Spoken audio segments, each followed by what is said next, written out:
Hello बच्चों, चलिए प्रश्न को पढ़ते हैं। दी गई संरचनाएं एक एवं दो साधारणतम शर्करा ग्लिसरैल्डिहाइड विन्यास प्रदर्शित करती हैं। निम्न में से कौन सा कथन इन संरचनाओं के लिए सही नहीं है?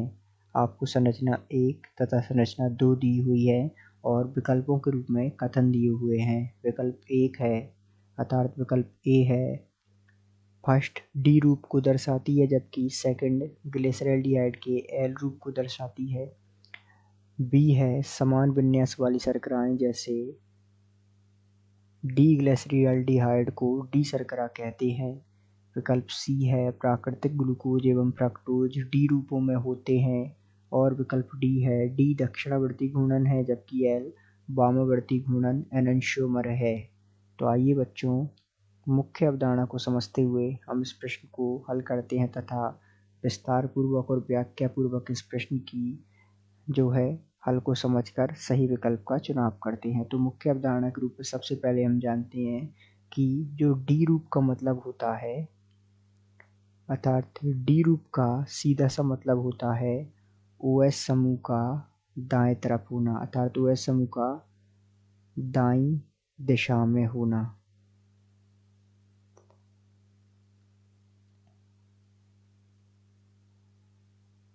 और एल रूप का मतलब यदि हम देखें तो एल रूप का मतलब होता है OH समूह का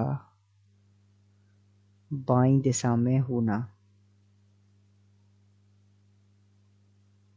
अब इस प्रश्न के संदर्भ में हम देखते हैं कि यहाँ जो पहला है उसमें डी रूप है या नहीं। तो पहले में ये जो OH समूह है ये दाईं दिशा में है और द्वितीय में जो OH समूह है वो बाईं दिशा में है।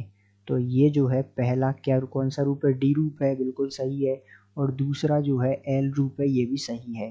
अब बात करते हैं विकल्प बी की। तो विकल्प बी में कह रखा है कि समान विन्यास वाली शर्कराएं जैसे डी ग्लिसरैल्डिहाइड को डी शर्करा कहते हैं, ये बात भी सही है।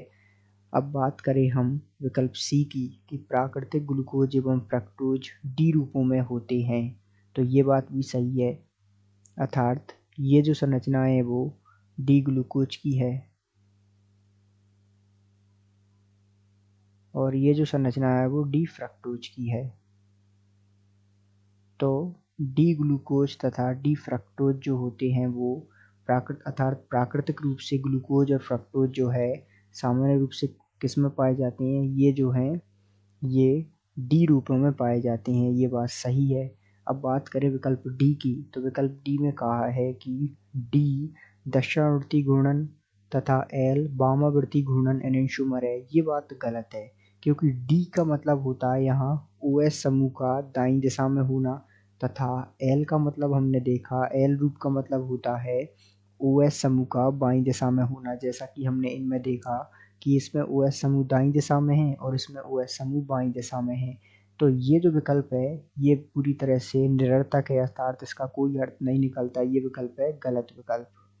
तो हमसे प्रश्न में कहा है कि सही नहीं है, तो सही नहीं विकल्प कौन सा है, अर्थात गलत विकल्प कौन सा है? डी विकल्प। तो हम इस आधार पर कह सकते हैं कि दिए गए प्रश्न का सही उत्तर विकल्प डी है। आशा करते हैं आपको समझ आया होगा। धन्यवाद।